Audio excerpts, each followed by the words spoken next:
Friends, welcome to my channel. আশা করি সবাই ভালো আছো, সুস্থ আছো। আমিও খুব ভালো আছি, সুস্থ আছি। তাহলে আজকে আমার ভিডিওটা নিয়ে আমি এখন চলে আসলাম তোমাদের সঙ্গে কিছু কথা বলবো বলে। অবশ্যই অবশ্যই আজকের হট খবর, আমাদের দ্বীপের জন্য নতুন খাট এসেছে। আশা করি তোমাদের ভিডিও দেখা হয়ে গেছে। কদিন ধরেই সারপ্রাইজ দেবো একটা ব্যাপার চলছে না। আমাদের দিদি নিজের মুখে বলছিলেন যে একটা সারপ্রাইজ আছে, একটা কিছু কাজ করতে চলেছি, বিশাল কোনো কাজ।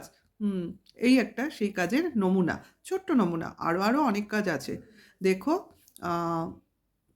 সাবার করো, অবশ্যই তোমাদের সামনে চলে আসবে। ওনার মতো করেই বলতে চেষ্টা করলাম, বলতে তো পারবো না, চেষ্টা করলাম। ওকে। হ্যাঁ, তার সঙ্গে একটা জিনিস আরও ক্লিয়ার হয়ে যাচ্ছে, যে এত তাড়াতাড়ি বাড়ি ঘর সাজানোর, রং করা, সাজানো মানে রং করা, কি বলে, টাইলস বসানোর আহ, তাড়াটা কিসে লেগেছিল। কারণ কদিন ধরেই আমরা দ্বীপের মুখে শুনছিলাম না, ঘরটা তাড়াতাড়ি কমপ্লিট করতে হবে, সামনে অনেক কিছু আছে। তার মানে এটা কিন্তু অ্যাকচুয়ালি সারপ্রাইজড আমরা হলাম, তাই না? এটা ভাই বা দিদি কেউই সারপ্রাইজ ছিল না, কারণ দিদির প্ল্যান এটা। দিদি প্ল্যান অনুযায়ী চলছেন, তার তো সব কিছুই জানা, ভগবানের মতো। উনি ভবিষ্যৎও জানেন, বর্তমানটা তো জানেনই। অতীতটার কথা আর বলছি না, বেশি বলা ভালো না। আর ভাই ভাই তো জানেই, তার জন্যই তো তাড়াতাড়ি করে যে ঘরে খাটটা রাখলো সেই ঘরে টাইলস বসানো হয়ে গেল। ওকে, তাহলে এখন আমি আগে আমার ইন্ট্রোটা দিয়ে নিই। আহ, এই নিয়েই তো কথা বলতে এসেছি তোমাদের সঙ্গে। ভালো লাগলে আমার চ্যানেলকে সাবস্ক্রাইব করে দেবে যারা নতুন আছো, আর পুরনোরা যারা আমাকে ভালোবাসো, আমার ভিডিও দেখতে ভালো লাগে, তারাও ভালো লাগলে লাইক কমেন্টস শেয়ার করে দিও। তাহলে আজকে দেখালো কবেকার, আজ হচ্ছে মানডে, দেখালো স্যাটারডে ব্লগ, শনিবারের ব্লগ। দুদিন পিছনে যাচ্ছে, তাহলে শুধু আমাদের টিনা পিছনের মানে পুরনো ভিডিও দেখায় না, পুরনো দিনের ব্লগ শেয়ার করে না। আজকাল আমাদের দীপও করছে, কিন্তু বলে সঙ্গ দোষে স্বভাব নষ্ট। তা সঙ্গে তো নেই, তাহলে স্বভাবটা নষ্ট হচ্ছে কেন? এ তো এরকম ছিল না, এ তো পরপর ব্লগে দিত, তাহলে হচ্ছে কেন? তাহলে সঙ্গটা কার দোষ? বোঝা যাচ্ছে না। যাই হোক, দেখে দেখেও মানুষ শেখে। তাহলে হয়তো তারও ইচ্ছে হয়েছে আমিও আমার যে বউ প্রাক্তন হতে চলেছে সেই বউয়ের মতো করে দেখি, আমারও হয়তো ভিউজটা বাড়তে পারে। বাড়বে কি না দেখো। আচ্ছা, যাই হোক, খাটের কথা বলতে এসেছি। একটা খাট এসছে বলে কথা, কাঠের খাট এবং ডিজাইনার খাট, বক্স খাট। যে দিয়েছে তার নাম বলা যাবে না। তিনি নাকি বাংলাদেশের নামি দামি কোনো ব্যক্তি। তা নামি দামি ব্যক্তির নাম কেন বলা যাবে না? সে কি ট্রোল হওয়ার ভয়? হতে পারে, হতে পারে। কারণ খাট দেওয়াটা একটু দৃষ্টিকটুই ব্যাপার। তারপরে আবার মানে কি বলবো, চেনা নয় শোনা নয়, আমরা এরকম সাধারণত দেখিনি। একদম নিজের আত্মীয় ছাড়া কেউ কাউকে খাট দিতে গেছে, এই রকম ঘটনা আমাদের আজ অবধি আমার জন্মে আমার দেখা নেই। ওকে। একমাত্র বিবাহ সূত্রে যদি পাওয়া যায়, মানে কারোর বিয়ে, তার রিলেটিভ তাকে খাট গিফট দিল মেয়ের বাড়ির তরফ থেকে, এটা হতে পারে। ছেলের বাড়ির তরফ থেকে এরকম কোনো গিফট সাধারণত দেওয়া হয় না, এটা সাধারণত মেয়ের বাড়িতেই দেওয়া হয়। তাহলে কি আমরা ধরে নেব আমাদের দ্বীপের কোনো সম্বন্ধ ঠিক হয়ে গেছে, তার হবু শ্বশুরবাড়ি থেকে অগ্রিম গিফট চলে এলো? যদিও ভিডিওতে এটা বলেনি, কিন্তু খাট যখন দেওয়া হয়েছে, এটা ভাবতে তো দোষ নেই। খাট কে কাকে দেয়? হবু জামাইকে দিতে পারে, ভাই দিদি ভাইকে দিতে পারে, কারণ এর আগেও তার দিদি দিয়েছিল, কিন্তু সেটা মনে হয় না নতুন খাট ছিল। কিন্তু সেই কাঠের তো এরা মর্যাদা রাখতে পারেনি, ঘরের কোন এক পুরনো কোণে ফেলে রেখেছে, সেটা সেভাবে সাজায়ওনি। কিন্তু এই খাটের জন্য কিন্তু তার স্থান হয়েছে নতুন ঘর, নতুন পুট্টি করা টাইলস বসানো ঘর। সে ঘর এখনও ঠিকমতো রেডিও হয়নি, ভাই বলে ফেললো এখনই খাটটা এলো, ঘর তো এখনও ঠিকমতো রেডি হয়নি, মানে রং হয়নি।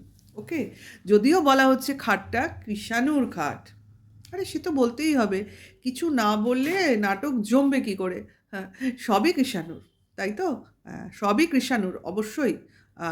বংশধর এবং অধিকার নিয়েই সে এসছে, সে তো জানেই। সেই জন্যই কৃষাণুর সব বলতেই হবে, সেটা কথা না। কথাটা হচ্ছে, এখন কি ভিউয়ার্সরা ঠিক করেছে পুরো বাড়ি আমাদের দ্বীপে সাজিয়ে দেবে? হতে পারে, কিন্তু এটা একটা নতুন ট্রেন্ড। তাহলে এখন মনে হয় সমস্ত ব্লগাররাও এই ট্রেন্ডিংয়ে চলে আসবে। মানে যারা ডেইলি ব্লগ করে কোনো একটা অসুবিধা দেখাবে, এরকম তো অনেক অসুবিধা আছে না? আমাদের পিআর কত অসুবিধা, তারপর অনেক ব্লগার আছে যাদের নাম এই মুহূর্তে বলা সম্ভব হচ্ছে না। অনেক রকম অসুবিধা আছে, যাদের দিন চলে না। কই তাদের তো কেউ দিয়ে সাহায্য করে না। যার আছে তাকেই দিতে হবে। মানে তেলা মাথায় তেল দিতে খুব ভালো লাগে নাকি? কিন্তু এখানে তো প্রচারটাও হলো না। তাহলে কেন? এর ভেতরের মিনিংটা কী? ইনার মিনিংটা কী? বৈবাহিক সূত্রই কি ধরে নেব? আজকে আমরা ওয়াইটির সবথেকে বড় গ্রেট ভিখিরিকে দেখলাম। এটা তো কোনো অনুষ্ঠান ছিল না। কোনো আম মানে প্রোগ্রামও ছিল না। তাহলে খাট এলো কেন? এবং সেটা কোনো রিফিউজও হলো না। তার মানে আমি হাত পেতে জিনিসটা নিলাম। তার মানে আমার এখানে ভিখিরি বলতে কোনো কিন্তু অসুবিধা হবে না। গ্রেট ভিখিরি, গ্রেট ভিখিরি মানে ভিখিরিকে ৫-১০ টাকা দেয়া হয়। যেমন কিনা এরা ৳১ করে দান করেছিল। এরা কিন্তু ৳১ না, এটা কিন্তু কয়েক লাখ টাকার ব্যাপার। একটা খাটের কাঠের বক্স খাটের দাম নিশ্চয়ই আমরা জানি। তাহলে ১,০০,০০০ নিশ্চয়ই কম নয় এই খাটের দাম। কি তার থেকে বেশিও হতে পারে। আ তাহলে তাহলে সেই একেরই ব্যাপার, তাই না? লাখ টাকার ভিখিরি সেটাও বলা যেতে পারে। তাহলে আমি বলি কি ভিউয়ার্সরা, শুধু খাট কেন, আলমারি, শোকেস, সোফা সেট সমস্ত দিয়ে, নতুন বাড়ি পুরোই ফাঁকা পড়ে রয়েছে, সমস্ত দিয়েই আপনারা সাজিয়ে দিন। কারণ আম পরবর্তীকালে এগুলোই ওর একমাত্র সম্পদ হয়ে দাঁড়াবে, যেগুলো আবার আপনারা ফেরত নিতে পারবেন না। কারণ কে দিয়েছেন তার নাম ধাম কিছুই তো বলল না। কাজেই এটা প্রমাণও রইল না। কাজেই যে পরে আমার জিনিস বলে ফেরত নিয়ে যাব তাও হবে না। ফেরত নেওয়া আপনারা নিতেও চান না, সেটাও আমরা ভিডিওতে শুনলাম। কাজেই এটা তার ঐকান্তিক নিজের জিনিস হয়ে গেল। ঠিক কি না? খুব ভালো, খুব সুন্দর জিনিস, খুব সুন্দর এক্সাম্পল আজকে আমরা পেলাম যে ব্লগারদের যারা খুব অসুবিধায় থাকে, যাদের মানে নিজের ক্ষমতা নেই খাট কেনার বা অন্য জিনিস কেনার, সেখানে আমাদের ভিউয়ার্সরা প্রাণ খুলে দান করে। প্রাণ খুলে দান করে। এটা কিন্তু খুব ভালো উদাহরণ। তাহলে যারা আজ থেকে খুব অসুবিধায় আছো, তারা কিন্তু এগুলোকে বলার চেষ্টা করো। কারণ সবাই তো এরকম দালাল দিদির সঙ্গে পাবে না, যারা কিনা তোমাদের হেল্প করবে, তাই না? নিজেদের কথা নিজেরা বলতে চেষ্টা করো। দেখো হতে পারে, হতে পারে তোমার কিছু না কিছু। এখন যদি এটা ভিক্ষাবৃত্তি না হয়ে থাকে, যদি এটা কোনো সম্পর্ক সূত্রে এসে থাকে, তাহলে ব্যাপারটা আলাদা। কোনো সম্পর্ক ভবিষ্যতে আমরা দেখতে চলেছি, তার অগ্রিম গিফট হিসেবে যদি এসে থাকে, তাহলে এখানে আমার কথাটা একটু অন্যরকম হয়ে যাবে। তাহলে ভবিষ্যৎটার জন্য আমাদের অপেক্ষা করতে হবে। ঠিক কি না? অ্যাকচুয়ালি ভিউয়ার্সরাই চায় এদের সম্পর্কটা জোড়া না লাগুক। আমাদের টিনা আর দীপ যেন ভবিষ্যতে আর এক না হতে পারে। এরাই চায়। সেই জন্যই এরা নানাভাবে আমাদের দালাল দিদির সাহায্যে চেষ্টা করছে, যাতে দীপের ভবিষ্যৎটা অন্যভাবে গড়ে তোলা যায় এবং টিনাকে একদম কমপ্লিটলি আম আলাদা করে যাওয়া যায়। কিন্তু সব কি ভিউয়ার্সরা পারবে? অ্যাকচুয়ালি হাসি পায় এদের চেষ্টা প্রচেষ্টা দেখে। আ আইন বলেও তো কিছু আছে। তবে সবথেকে বড় কথা যে সময় মানুষকে বলে দেবে যে ভবিষ্যতে কী আসছে। আর এরা শুধু জিনিসপত্র নিয়েই সারা জীবন থেকে যাবে। বাড়ি, ঘর, মাটি, আসবাবপত্র এইসবই এদের একমাত্র জিনিস থাকবে। এদের পাশে আর আ এদের চাওয়া পাওয়া বলে যে জিনিসগুলো, সেগুলো ক্রমশ এক করে বিলুপ্ত হয়ে যাবে। একমাত্র ভিউয়ার্সরাই এদের ঘিরে থাকবে। আর ভবিষ্যতে কিছু নতুন সম্পর্ক এসে এদের পাশে দাঁড়াবে। মনে হয় তাই হতে চলেছে। একটা কথাই বলতে হয়, আমাদের দ্বীপের কি এইটুকু ক্ষমতাও নেই যে নিজের পয়সায় সে খাট কিনতে পারে?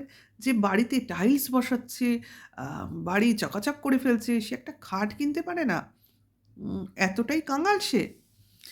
হতে পারে, কারণ টাইলস তো সে কয়েকটা মাত্র কিনলো, পুট্টি সে কয়েক বস্তা কিনলো। এর আগে তো যেটা মেইন সেই মার্বেল-টার্বেল সমস্ত তো আমাদের টিনার অর্ধেক পরিশ্রমের পয়সায় কেনা হয়ে গেছিলো, তাই না? ঘরদোরও সেভাবেই সাজানো ছিল, অর্ধেক দিদির দান, অর্ধেক বউয়ের দান। কাজেই এর দান পাওয়াটা প্রথম থেকেই হ্যাবিচুয়েট এরা। কাজেই সব জিনিস একমাত্র দিদি নিয়ে যায়নি। আর বউ নিয়ে গেছে, শুধু তার বউয়ের বাপের বাড়ি জিনিসটুকু, তাতেই এদের ঘর প্রায় ফাঁকা ফাঁকা লাগছে। সেই জন্য ভিউয়ার্সরা ভর্তি করার চেষ্টা করছে যে না, দীপ বলতে চাইছে মা ছেলেকে শুতে দিল না, সেই জন্য খাট নিয়ে গেল, আর কি বলে, আমরা সেই খাটটার যোগান দিলাম। তাহলে বাপের কি কোনো ক্ষমতাই নেই? মা তো ছেলেকে নিতে পারেনি বলে নিয়ে যায়নি। খাটটা সে নেওয়ার পারমিশন পেয়েছে তাই নিয়ে গেছে। ধীরে ধীরে তার যা জিনিস সে সবই নিয়ে যাবে। কারণ তার ব্যবহার্য জিনিস আমাদের দ্বীপ রাখবে না। তাহলে ছেলেটাও তো তার থেকেই এসছে। তারই আম নিজের মায়ের রক্ত মাংস থেকে তৈরি হয়েছে। তাহলে সেই ছেলেকেই ব্যবহার করে কি করে? সেইটা সে পরিষ্কার করে দিক তো। অন্তত ভিউয়ার্সরা এটুকু পরিষ্কার করে দিক। ছেলেটার যেরকম অযত্ন হচ্ছে, ছেলেটা প্রতি পদক্ষেপে যেভাবে তাকে বোঝানো হচ্ছে, তার জন্য সে যেরকম বায়নাবাজ হয়ে যাচ্ছে, সে যেরকম কান্নাকাটি করছে, আজকে সমস্ত ভিডিওতে দেখা গেছে, সেইগুলো যেভাবে ছেলেকে গড়ে তুলছে, সেটা কি কোনো একজন ভালো বাবার কাজ? না ভালো ফ্যামিলির মধ্যে এগুলো দেখা যায়? যাই হোক, ক্রমশ এর স্বরূপ সমস্তটাই এর দিদির হাত ধরে আমাদের সামনে চলে আসবে, এবং এর নিজের ভিউয়ার্সরা এই সমস্ত দেখবে আর আমাদের উপর ক্ষিপ্ত হয়ে যাবে। অ্যাকচুয়ালি এর উপর রাগটা এরা বার করে আমাদের মতো কন্ট্রোভার্সিদের কমেন্টস বক্সে এসে, যে দোষটা কার আর কাদের বলছেন, যে করছে তার জিনিসটাই আমরা বলাবলি করছি, তাই কি না? তাহলে সে দেখাতে পারে, করতে পারে, আমাদের বললে দোষ হয়ে যায়? হ্যাঁ, এটা তো জানতেই হবে। আমি ওয়াইটিতে সব জিনিস পাবলিক করছি, তাহলে সবার কি মতামত এক হবে নাকি? দৃষ্টিভঙ্গি সবার এক? তাহলে তো সব মানুষ একরকম হতো না তো। এত রকম মতবিরোধ, এত রকম দল, এত রকম লোকজন তো থাকতো না। কাজেই তাহলে আমি কোনো কাজ করলে সবসময় আমার জেনে নিতে হবে যে আমার অনেক রকম আমার বিরুদ্ধে কমেন্টস চলে আসতে পারে, ঠিক কি না? আমাদেরও যেমন আসছে, আমরাও যেমন ফেস করছি, তাকেও তো ফেস করতে হবে। তাহলে ঠিক আছে, আজকে এইটুকুই। আবার আসবো আজকে অন্য কোনো ভিডিওর সাথে আপনাদের সঙ্গে দেখা করতে। ওকে, এখনকার মতো এখানেই শেষ করছি। টাটা, বাই, আবার দেখা হবে।